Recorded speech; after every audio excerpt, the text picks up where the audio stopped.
Bienvenida, Yogini, a esta segunda parte sobre qué es yoga. Me acuerdo de esta charla en la que estamos descubriendo esta tradición milenaria, ¿de acuerdo? En la que ya nos vamos a poner en concreto a describir lo que es el yoga, la práctica del yoga, porque al fin y al cabo es una forma de practicar, de entender la vida. Bueno, hay muchas maneras de referirnos a lo que es el yoga y vamos a ir ahondando poquito a poco en ella. Hoy ya sigue entrando a fondo, al completo. Dentro de las descripciones tradicionales, la principal y más importante es la descripción que se hace en los sutras de Patanjali. Es el texto escrito más antiguo y a partir de él es el del que se escribe y se comenta a través de las Upanishads, y luego a raíz de los siglos de práctica aparecen otros textos formales y tradicionales pero más recientes, que es el Hatha Yoga Pradipika, por ejemplo, o Yelanda Samhita. Estamos hablando que los sutras de Patanjali es un texto de entre el siglo III antes del nacimiento de Cristo y el siglo III después del nacimiento de Cristo.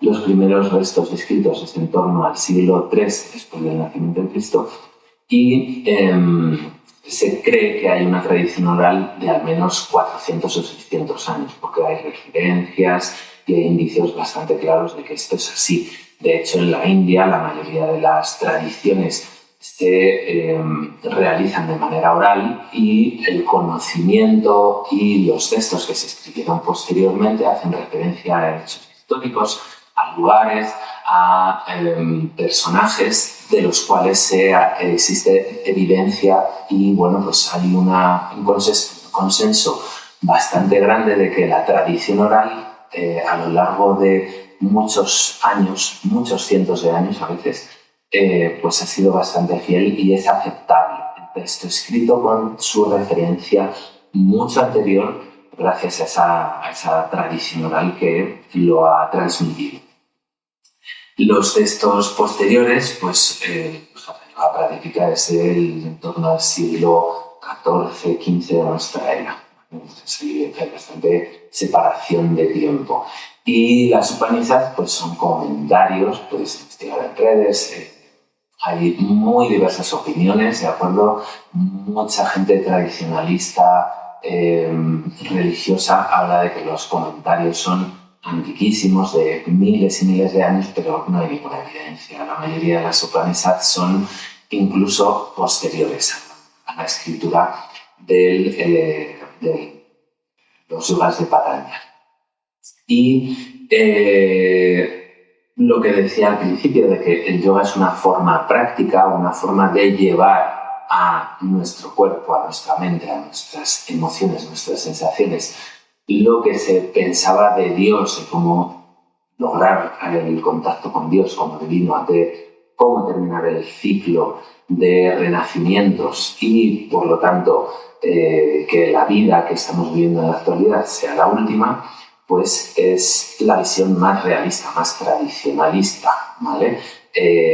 Hay que entender, y para eso hay que quitarnos nuestros sesgos religiosos de nuestra educación católica, que es la que hemos tenido en Europa, en América del Sur, en América del Norte también, pues tenemos que quitarnos esa visión de que en la India se piensa igual, ¿no? En la India se vive, y en la religión hinduista y la brahmánica y el Vedanta en general, en la mayoría de las tradiciones religiosas de Asia, del sudeste asiático, China y Japón incluso, se piensa en el renacimiento como algo normal. O sea, tú te mueres y renaces y renaces. Si tienes una creencia radicada en una creencia kármica, además, es decir, de la retribución de tus acciones en las vidas futuras, pues si te has portado bien en esta vida, tienes un renacimiento beneficioso, y si te has portado mal en esta vida, pues tienes un renacimiento de mierda, hablando literalmente,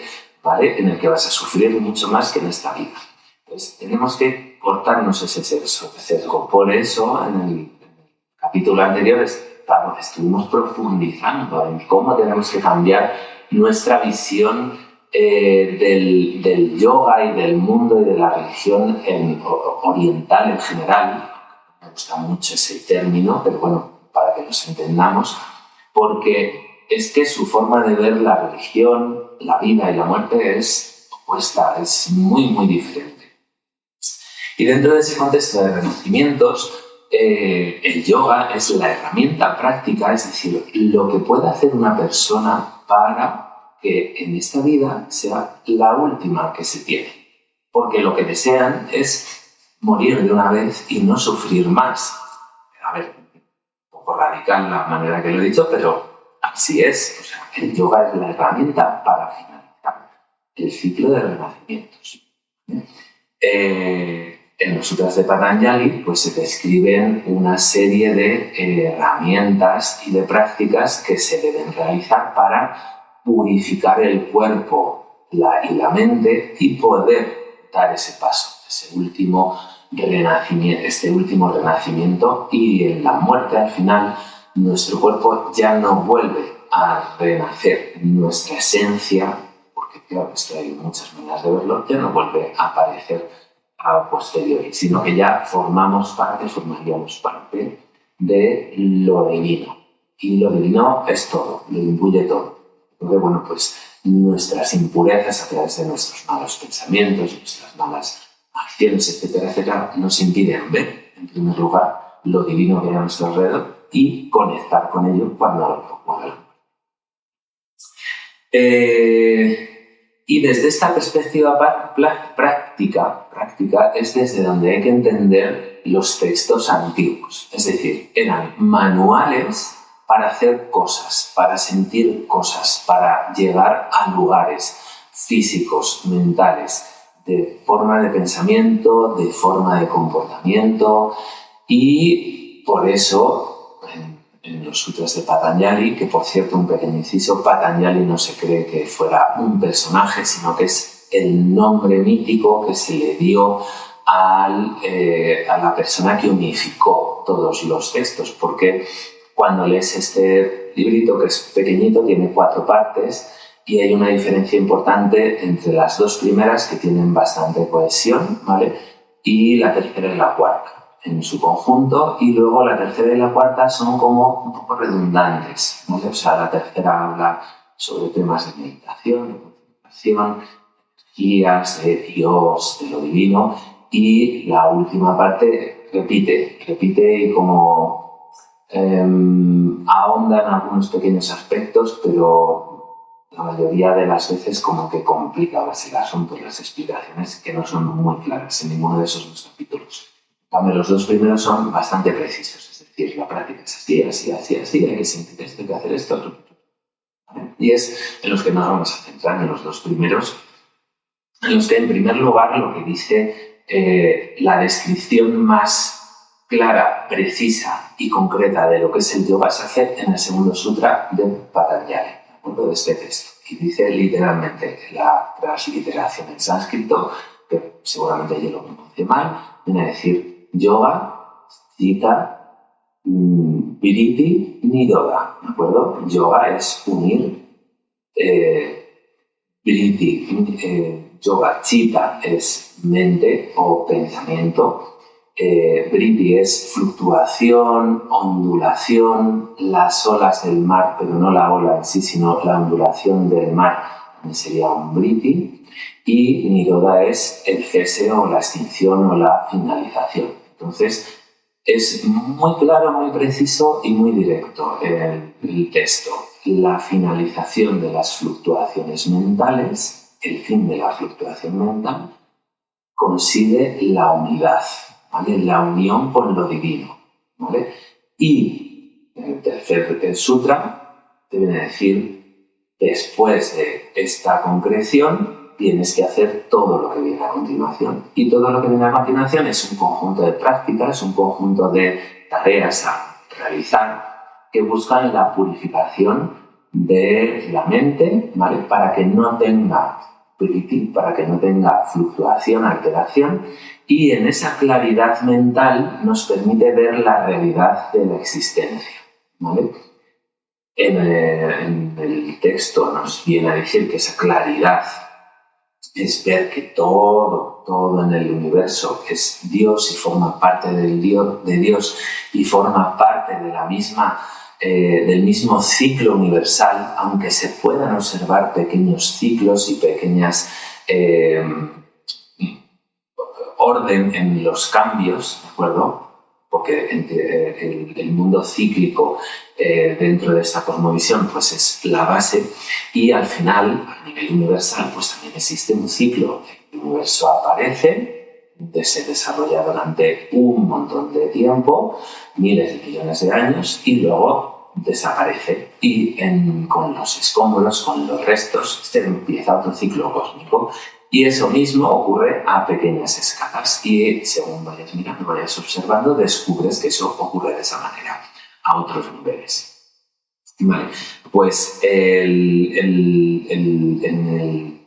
la práctica, una mente pura te permite ver eso, ¿vale? Y también hay que purificar el cuerpo a través de otra serie de prácticas que son físicas, que son de relacionarte contigo misma o relacionarte con otras personas, ¿vale? También prácticas de respiración para purificar el intercambio de energía. Ahora entraremos en eso cuando lleguemos a esa parte. El control de los sentidos para controlar las emociones, y luego 3 prácticas concretas para controlar los procesos mentales y por lo tanto las fluctuaciones de la mente, ¿vale? Vamos a ir haciendo una pequeña descripción de cada una de esas partes, en las que en el capítulo 2 del libro, pues sobre todo entra bastante en profundidad a cómo realizar la misma. Entonces, lo primero que habla es de la ética y la moral. Se suele traducir de esta manera los términos yama y niyama, ¿de acuerdo?, que son las 2 primeras partes de la práctica, porque a nivel occidental es una manera bastante buena de entenderlo. No porque la traducción sea exacta, porque no es una traducción exacta, pero sí la conceptualización que se tiene de yama y niyama hace bastante buen cambio por nuestros términos ética y moral. Es decir, lo bueno que hay que hacer y lo malo que hay que hacer a lo largo de la vida, ¿vale? Desde una perspectiva, en este caso, religiosa, en búsqueda de terminar el ciclo de renacimientos.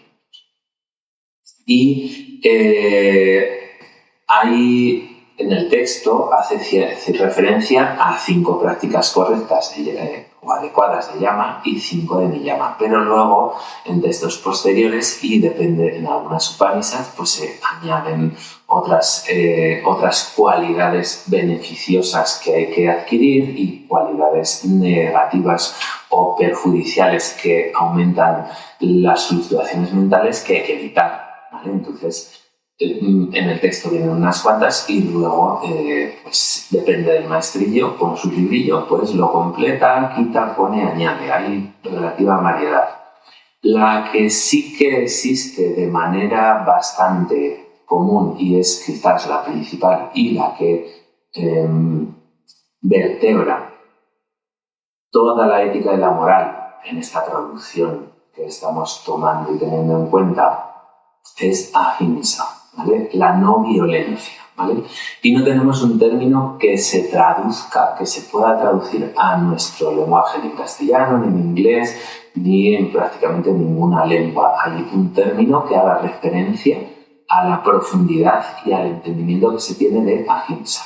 Ahimsa es violencia y A es la partícula de negación.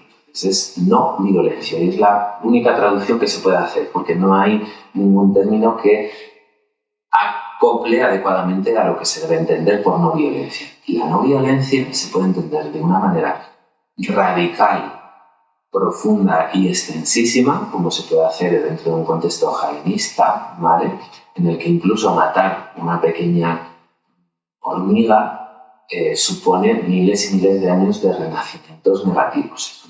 Matar, por ejemplo, es dentro del jainismo, pues es algo tremendo y es un acto de violencia extremo, y hay que tener muchísimo cuidado incluso con los más pequeños insectos y todos los seres vivos en general. Y entonces, claro, comer incluso supone un dilema moral muy grande, muy profundo. O se puede entender de una manera más superficial y es como intentar no perjudicar a entendimiento más ligero y quizás más adecuado, ¿no? De intentar no perjudicar deliberadamente y conscientemente a otros seres vivos. La vida de por sí es un cambio y la muerte es una parte de ese cambio. Entonces, si la acción violenta es deliberada e intencionada, se entiende que tiene repercusiones negativas este proceso, es decir, tu mente va a estar fluctuando, va a estar alterada porque vas a tener remordimientos, tus prejuicios te están bombardeando por decirte es que no tenías que haber hecho, lo has hecho a posta, lo has hecho. Entonces, todo va dirigido a eso. Nunca tenemos que olvidar que estos preceptos, estas 8 formas de práctica van dirigidas a que la mente esté plana, que no haya un pensamiento que te haga sufrir y por lo tanto o que te altere o que te atrape en sus bondades, en sus promesas, verlo, y entonces no te dejes ver la realidad de tu existencia, que es eso, el universo es como es, tiene sus ciclos y si queremos llegar a un punto más de religioso, pues para purificarnos y contactar con Dios.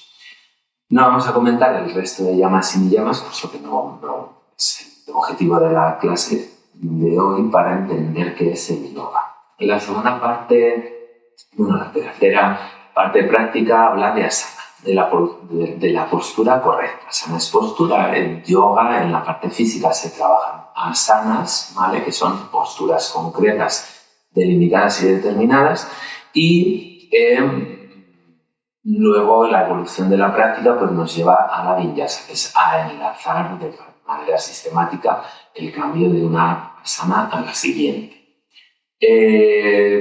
En los sutras de Patanjali se hace referencia a unas 8 posturas nada más y todas son posturas para sentarse en meditación y eran maneras de mantener la espalda recta para que no doliera y que las piernas dentro de lo que cabe pues estuvieran cómodas.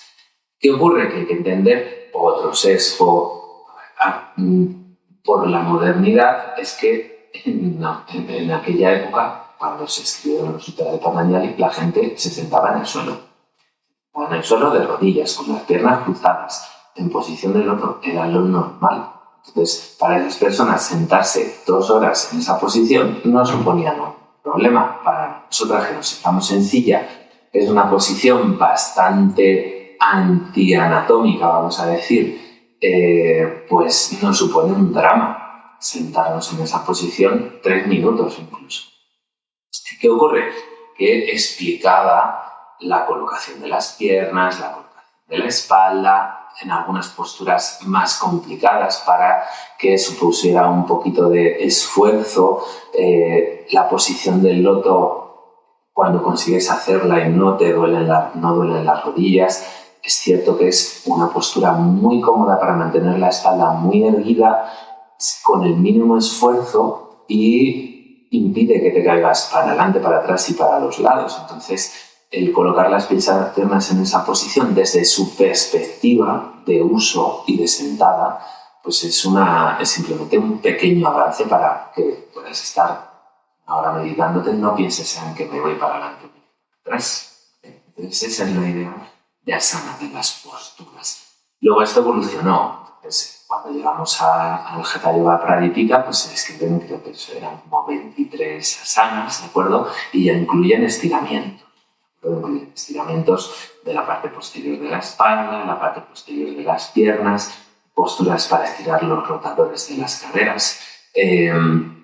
Entonces son como preparatorios para la meditación y todo nos lleva a estar centradas en la postura, a estar organizadas físicamente con una postura adecuada para que no duela la espalda y en esa concentración que no haya pensamientos y que podamos meditar para poder evolucionar en la práctica de calmar las frustraciones mentales.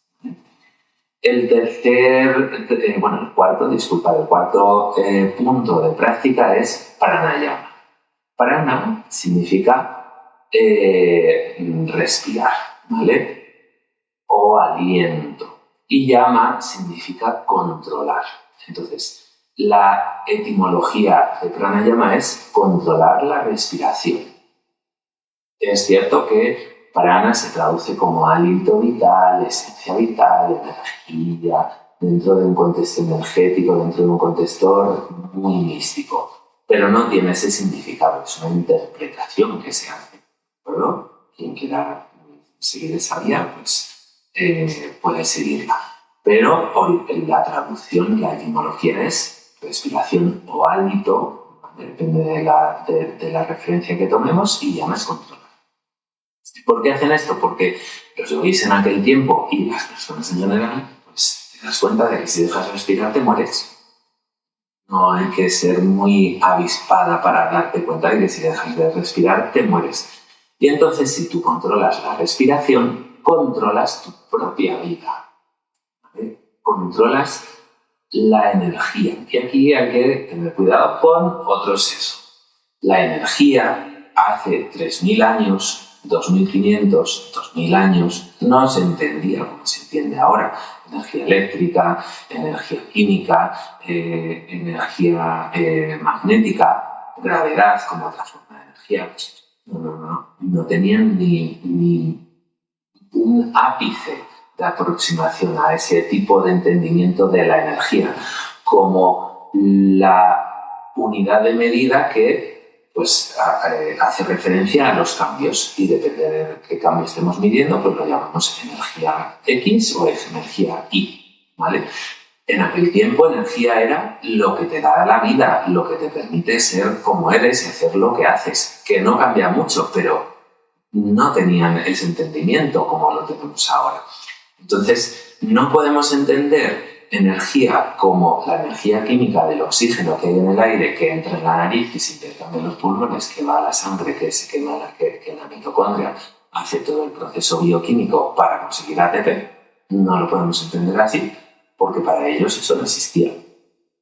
Entonces, para ellos la energía era lo que hay en el aire, en el entorno, que nos permite mantener la vida, y que es gracias al universo, al ciclo universal, a lo divino que hay en eso. Y que gracias al control de la respiración, pues manejamos lo que entra y lo que sale en nuestro cuerpo, ¿vale? Y por lo tanto tenemos un mínimo control de el intercambio, también visto desde un punto de vista kármico, de lo que queremos para controlar la mente y las frustraciones mentales y soltarlo lo que queremos, ¿vale? Va un poquito por ahí la idea de Patanjali. ¿Qué ocurre? Que este tipo de prácticas pues han sido como muy secretas, muy controladas, o sea, muy opacas, porque claro, si tú tienes la capacidad de controlar tu energía, tu energía vital, pues puedes hacer cosas maravillosas, y sabemos que es así. Controlando la respiración, pues básicamente lo que haces es concentrar. Y como los ejercicios suelen ser relativamente difíciles y suponen bastante esfuerzo, pues cuando tienes que estar muy atenta a algo que te supone una dificultad alta, y que además te obliga a estar constantemente atenta a lo que estás haciendo, porque son tiempos cortos o relativamente cortos, que te suponen una dificultad, si no constante, casi constante, pues te concentras. Y te obliga a estar concentrada, y obviamente cuando te concentras, las fluctuaciones mentales paran. Ese es el poder del pranayama. Es una forma de meditar que te obliga a estar muy centrada en lo que estás haciendo, y por la propia práctica, pues paras muy fácilmente el pensamiento. En cambio, si tú solo notas el roce del aire en la nariz, es muy fácil que te pierdas, porque es aburrido, porque es fácil, porque es que estamos respirando todo el rato sin esfuerzo. El aire entra y sale, y podemos desconectar de la respiración y funciona, y no nos morimos, ¿no? Entonces, por eso aparece pranayama, porque es una manera que te obliga a que te centres.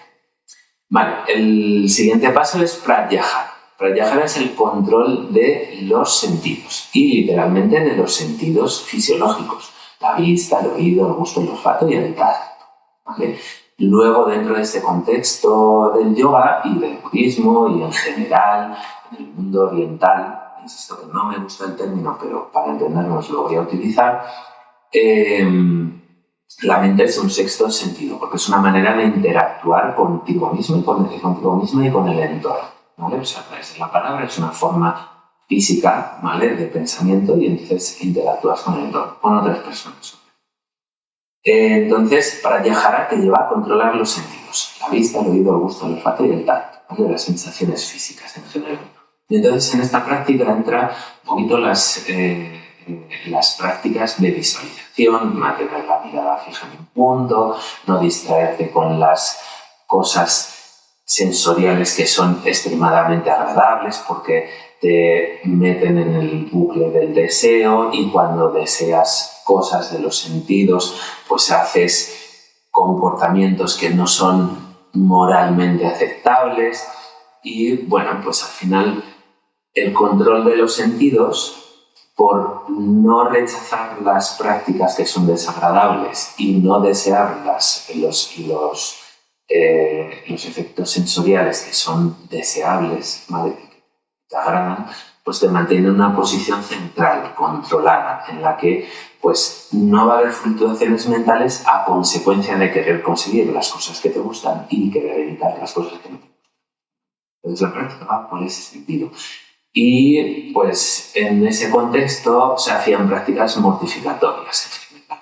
Aunque hay muchas maneras de practicar pratyahara antiguamente me refiero hasta antes de ayer, hace 100 años, incluso ahora, depende de dónde vayas, te ponen prácticas de mortificación.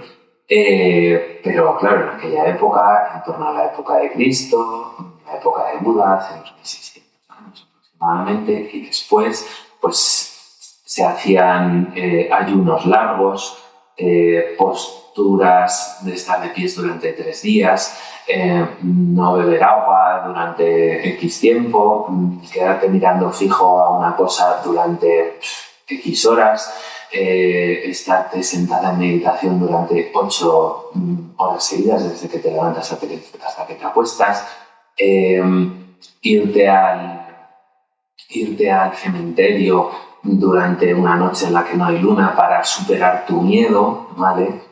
En aquella época se pensaba que había fantasmas y que en los cementerios, entonces era algo que según la persona pues, podía ser bastante fastidiado, o sea, bastante duro.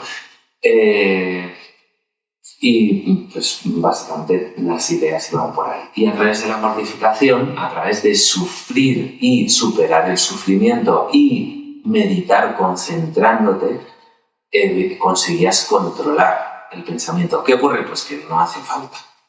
No es necesario mortificar el cuerpo para controlar los sentidos, ¿vale? Y en consecuencia las emociones. Ya hablaremos de este tema en otro momento con más profundidad. Y ya pasamos a la parte de meditación pura, ¿vale? Eso lo divide en 3 partes. Dhamana, que es contemplar, se traduce, la traducción no es exacta, pero el concepto que podemos entender más fácilmente es contemplación o contemplar. Dhyana, que es meditar, la traducción literal, pero el concepto, la conceptualización práctica es más sutil entenderlo como concentración.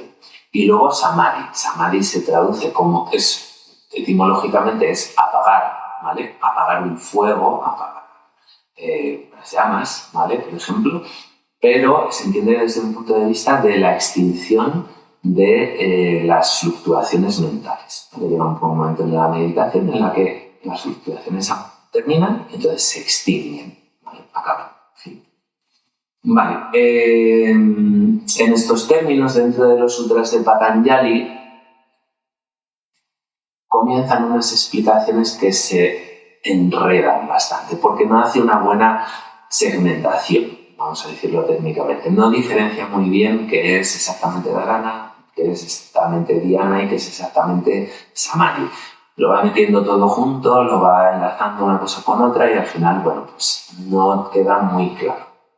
Entonces, yo ahora en esta explicación no voy a referirme a ello, pero un poquito más adelante volveremos, ¿vale?, para entenderlo desde la perspectiva budista, que coge exactamente estas prácticas, las coge copiadas, les da una vueltita, ¿vale?, y saca unas prácticas un poquito más detalladas y diferenciadas. En los sutras de Patanjali, ¿vale?, lo que sí que queda claro es que llega un momento en el que la mente cesa de tener fluctuaciones, desaparecen los pensamientos y ocurre un proceso que vamos a llamar absorción meditativa, en la que dejas de percibir las sensaciones de tu cuerpo, las sensaciones de tus sentidos, dejas de tener emociones, dejas de ser como tú eras antes y entonces entras a formar parte de lo divino, ¿vale? Esa es la conclusión, el resumen de toda la práctica meditativa. Te sientas en una de las posturas que te recomienda dentro del apartado de la asana, controlas la respiración a través de pratyahara, controlas los sentidos a través de... controlas la respiración a través de pranayama y los sentidos a través de pratyahara, y entonces, concentrándote en el roce del aire en la nariz con los ojos cerrados y manteniendo los otros estados de control, llega un momento en el que la mente cesa de funcionar, ¿vale? Desaparecen las fluctuaciones y en ese momento conectas con lo divino a través de la mente, ¿vale? No del cuerpo, sino a través de la mente.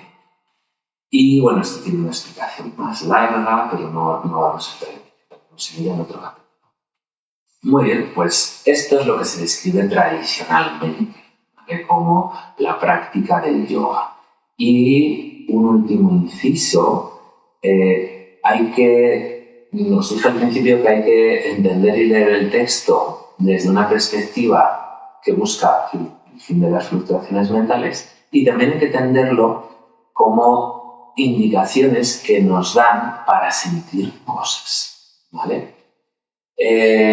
Hay muchas descripciones que hacen referencia a unas explicaciones relativamente místicas o energéticas, por decirlo así. Espero que se entienda. Pero si tú haces una pequeña traducción a este texto, me está diciendo que yo tengo que sentir esto en el cuerpo, me está diciendo que tengo que sentir esto a través de los sentidos o dejar de sentir, que tengo que notar esto a través de la mente, es decir, de cuando controlo el pensamiento con una cierta capacidad, de una manera determinada, empieza a percibir según qué cosas. Es decir, como un manual que nos viene a decir, cuando haces esto, sientes esto. Cuando haces lo otro, sientes esto otro. No de una manera externa, no de una manera imaginaria, ¿vale?, sino de una manera física y real, ¿vale? Cuando haces ese tipo de interpretaciones, no tanto los sutras de Patanjali, porque no hace, o sea, es más teórico, sí que tiene práctica, pero tiene bastante teoría, pero luego los textos posteriores, algunas Upanishads, Yoga Pradipika, etcétera, etcétera, eso sí que tienen mucho contenido práctico y la parte teórica es como bastante energética, es decir, te hace una serie de interpretaciones, pero si tú te quedas con el texto me dice, tienes que hacer esto, el pie lo colocas de esta manera, la mano de esta otra y el cuerpo de esta manera, respiras de la manera determinada tal, entonces sientes esto. Claro, el sientes esto es una explicación mística, no te dice en la costilla décima en la espalda ni te notas de esta manera. Pero si tú te lo llevas a tu cuerpo, te lo llevas a tus sensaciones físicas, a tus sensaciones sensoriales y al tipo de pensamiento o de pausa de pensamiento que tienes, se entiende mucho mejor, ¿vale? Bueno, después de este pequeño inciso vamos a pasar a una visión más actualizada del yoga, ¿de acuerdo? Esto es la base, esto es de donde viene el yoga, la práctica del yoga. Han pasado muchas cosas, ya vimos en los capítulos sobre la historia del yoga cómo se ha desarrollado esto a lo largo de los siglos. Lo que es la cuestión práctica hay que actualizar, hay que darle una vueltita porque, claro, no podemos utilizar unas recomendaciones prácticas de hace 2000 y pico de años y aplicarlas a nuestra vida actual. Ya no porque no vivamos en un entorno sociocultural semejante, sino porque es que la vida ha cambiado, la forma de entender el mundo ha cambiado, todo ha cambiado. Entonces, no quiero deciros que la práctica del yoga no sirva para nada, pero hay que darle una vueltita, hay que actualizar. Entonces, lo primero que hay que actualizar es la ética y la moral, ¿vale?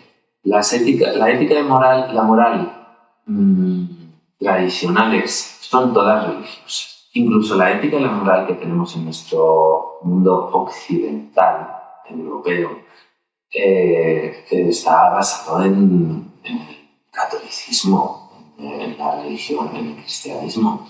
Entonces, en los 10 mandamientos y en una doble moral, es decir, por un lado, no hagas esto, pero si tienes dinero, pues puedes pagar una bula papal y hacer según qué cosas que se te van a perdonar. Entonces, claro, y esto dentro de nuestro entorno que conocemos. En India pasa exactamente lo mismo. O sea, tienes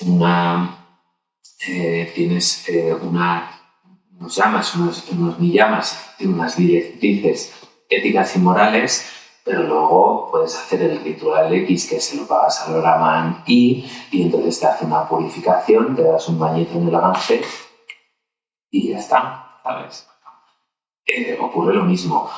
La actualización que desde mi punto de vista hay que hacer es la que se abstiene de religiosidad, la que se abstiene de un punto de vista energético, místico, es decir, una forma de ver la vida materialista. Es decir, somos seres humanos, hemos aprendido a lo largo de nuestra vida una serie de cosas y si queremos evolucionar, si queremos avanzar, pues tenemos que darle una vueltita a esas cosas que hacemos, cómo la hacemos, por qué la hacemos y entender que, aunque nos lo han enseñado, lo hemos aprendido, hay cosas que causan dolor a otros seres vivos.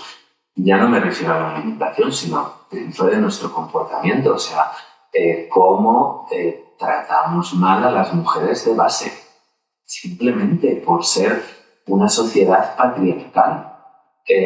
Coartamos la existencia de la mitad de la población. Entonces, creo que es mucho más importante hacer una revisión en ese sentido. No voy a profundizar ahora mucho en ello, pero ya solo con lo que os acabo de comentar creo que queda claro. O sea, salirnos de nuestra ética y moral religiosa cristiana, ¿de acuerdo? De si haces esto vas al infierno y si haces lo otro vas al cielo. No, fuera de ahí. Eso hay que sacar de ahí. Con respecto a la parte física, a la parte de trabajar el cuerpo a través de las asanas, la revisión que hay que hacer es una revisión anatómica, es decir, tenemos conocimientos infinitos, ¿de acuerdo? Cantidades de estudios, cantidades de textos actualizadísimos, completísimos, profundísimos, que nos explican cómo realizar movilidad, cómo realizar activación muscular, cómo realizar estiramientos y contracciones de una manera saludable, que no cause dolor, con una serie de técnicas y de procedimientos concretas. Y tenemos manuales de yoga que nos dicen coloca la pierna de esta manera, el pie de aquella otra manera, cuando las articulaciones de todo el mundo no pueden hacer eso, porque fisiológicamente no pueden, es decir, los huesos chocan entre ellos, tienen limitaciones, nuestra vida nos ha provocado lesiones y no podemos hacer según qué cosas, entonces hay que hacer una revisión anatómica y fisiológica, ¿no? Hay que adecuar la práctica de asana a las capacidades de las personas que practicamos. Habrá gente que tenemos suerte de tener cuerpos flexibles y que de partida pues tenemos ya un adelanto, por decirlo así, y podemos doblarnos mucho y pues a lo mejor solo tenemos que desarrollar fuerza y hay otras personas pues que no tienen esa capacidad de base y encima pues llevan un montón de tiempo trabajadas sentadas y sin tiempo y empiezan a practicar con 40 y pico años, con un cuerpo con una serie de limitaciones de flexibilidad, de movilidad articular y de fuerza. Entonces, no podemos pretender que esas personas hagan, pero ni yo como maestro, ni vosotras como posibles practicantes, no podéis pretender hacer lo mismo que hago yo, que llevo 20 años practicando, o que hace X persona que os lo cuenta en un libro porque es de la India y lo puede hacer. ¿Vale? Entonces, esa revisión creo que es mínima, necesaria y compleja, pero hay que hacerlo. La otra revisión que hay que hacer es sobre la práctica de la respiración. Ya os di un poquito las solucionantes. Es decir, controlar la respiración no es controlar la energía. No controlas la energía fisiológicamente. Podemos respirar 2 veces al minuto, poquita cantidad, y si estamos relajadas, tranquilas, nuestro cuerpo no necesita mucho más oxígeno. Entonces, sabemos que nuestro límite fisiológico está por ahí. Intentar superar ese límite pues va a hacernos sufrir, ¿vale? Va a provocarnos problemas. Entonces, todas las prácticas que sean inferiores, es decir, que respiremos más de 2 veces por minuto, pues bueno, nos serán más fáciles, más difíciles, más complicadas, pero para nuestra salud no nos la va a comprometer.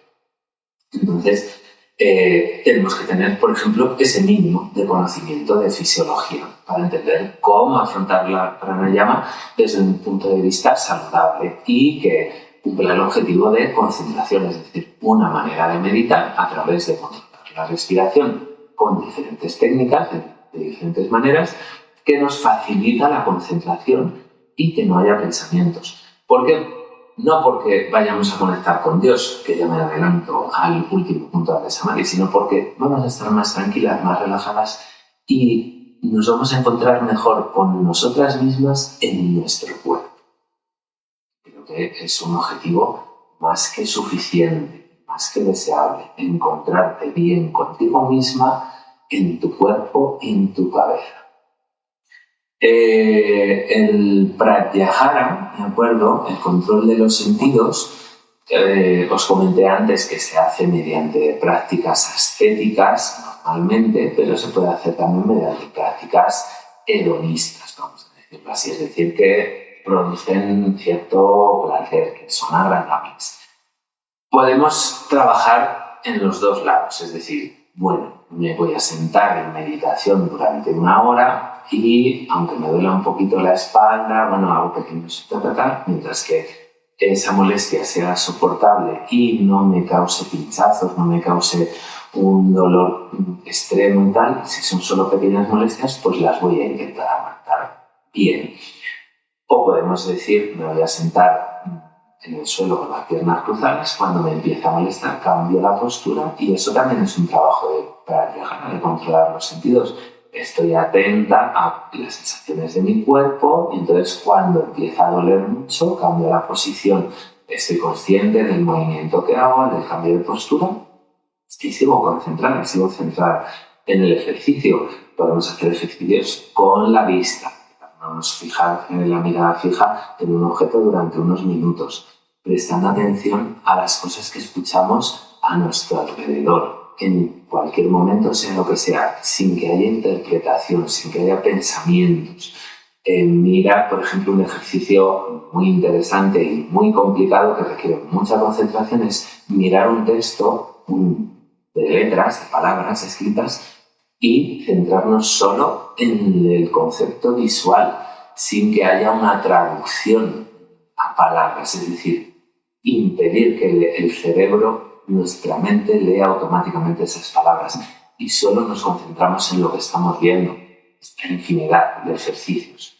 Y todo ello con el mismo objetivo de controlar que no haya pensamiento y a través de tener la mente calmadita, pausadita, pues vamos aprendiendo a través de estas prácticas de respiración, del cuerpo, éticas y morales, filosóficas y de control de los sentidos, pues vamos consiguiendo maña y habilidad para que los pensamientos no se desmadren y no empiecen ese típico bucle que me atormenta y que me hace sufrir, porque nos ocurre bueno, un poquito, por suerte, mucho tiempo, pero supongo que a vosotras os ocurrirá. Y la última parte, que es la parte de meditación, y con esto ya terminamos, es dharana, dhyana y samadhi, ¿vale? Dharana, que es contemplar, ¿vale? Es un conjunto de prácticas que pueden ser contenidas dentro de pratyahara, pueden estar contenidas dentro de asana, pueden estar contenidas dentro de pranayama, y nos lleva a tener una atención abierta, es decir, lo entenderemos mejor ahora cuando veamos dhyana, es decir, contemplar es atender a los sentidos de una manera abierta, es decir, no me centro solo en un aspecto de una de las sensaciones de uno de mis sentidos, sino que presto atención a todo, a lo que veo, a lo que escucho, a lo que siento con el cuerpo, si hay algo que pueda oler o algo que pueda saborear, pues también. Entonces, esa práctica abierta, aunque puede surgir de prestar más atención a una sola cosa, lo que me lleva es un estado de ecuanimidad. Dentro del mundo budista, este tipo de práctica se llama satipatthana, la práctica de la atención plena o mindfulness. Hay infinidad de textos, hay infinidad de sitios en los que hablan de mindfulness y todo viene de lo mismo. Bueno, en primer lugar viene del yoga, porque históricamente apareció primero la práctica de dharana y después vino la reforma, la revisión que hizo Buda, hace unos 2600 años, y él dijo, vale, yo controlo los sentidos de esta manera, pero lo vamos a llamar diferente porque la práctica yógica me lleva a un objetivo que no es el que yo quiero, no es el que yo he comprobado que se pueda lograr. Entonces, la práctica de la atención plena te lleva a un estado de ecuanimidad, y ese estado de ecuanimidad es el que te mantiene en un estado en el que los pensamientos están muy tranquilos. Es como si escucharas, si hay pensamientos, los escuchas como de lejos, ¿vale? Si quieres, les puedes prestar atención y ver cómo se desarrollan. Percibes el resto de sentidos, lo que ves, lo que oyes, lo que sientes con el cuerpo, pero estás tranquila. No podemos decir que estemos bien, porque tendríamos que contrastar con estar mal, ¿vale?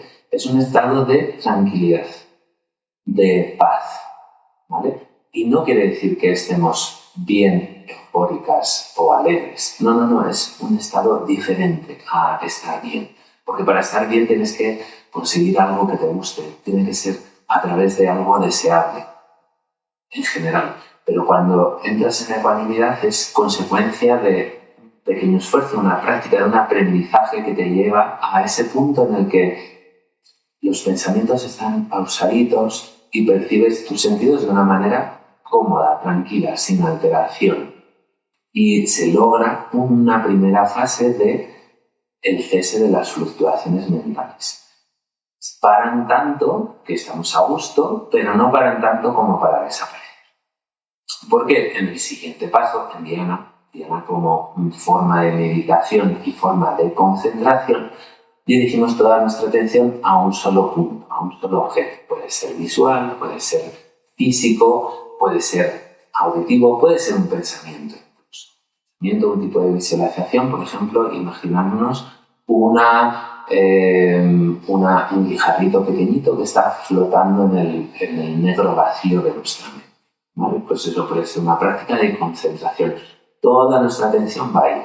Cuando conseguimos estados de concentración profundos, lo que empieza a ocurrir es que se pierde la percepción de los sentidos. ¿Vale? El gusto y el olfato se pierden rápido. Si tenemos los ojos cerrados, pues obviamente no vemos. Y si trabajamos con ojos abiertos, la visión se pierde. Es como que no prestamos atención a lo que vemos y entonces no lo percibimos, no tenemos ahí ese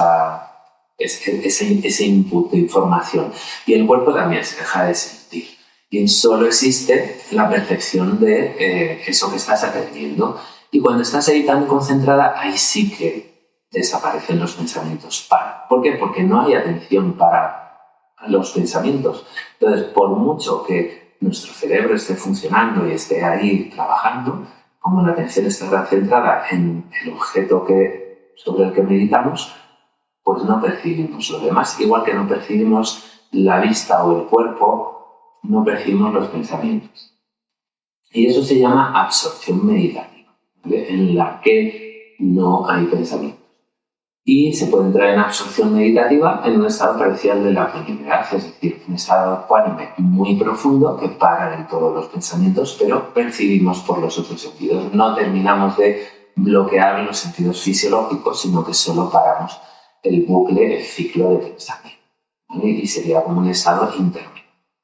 Vale, ¿qué hacemos con Samadhi? Pues también le tenemos que dar una vuelta, ¿no? Pues si todas estas prácticas nos llevan a estar tranquilas, relajadas, en paz, sin pensamientos, con un pensamiento controlado, pues el objetivo no sea que eso es conectar con Dios, sino que es ser verdaderamente una misma desde un estado tranquilo y más cómodo, más agradable, ¿no? Porque efectivamente cuando paran las fluctuaciones mentales y podemos controlar cuando aparece un pensamiento, cuando lo expresamos, pues sinceramente estamos mejor. Yo os lo digo por experiencia.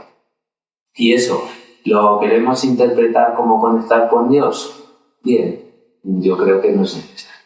Simplemente una forma de experimentar la propia vida, la propia existencia, desde otro punto de vista diferente y más tranquilo. Es que ese es el kit de la cuestión. No estás bien, estás tranquila, estás cómoda, estás en paz. Y quizás ese sea el objetivo más racional y más recomendable que podamos tener en nuestra práctica a través de todas estas formas que acabamos de comentar. Bueno, con esto terminamos la segunda parte para intentar entender qué es yoga, ¿vale? Espero que haya quedado claro, que se haya entendido todo bastante bien y os doy las gracias por llegar hasta aquí. Muchas gracias, Opini. Nos vemos en el próximo capítulo. Adiós.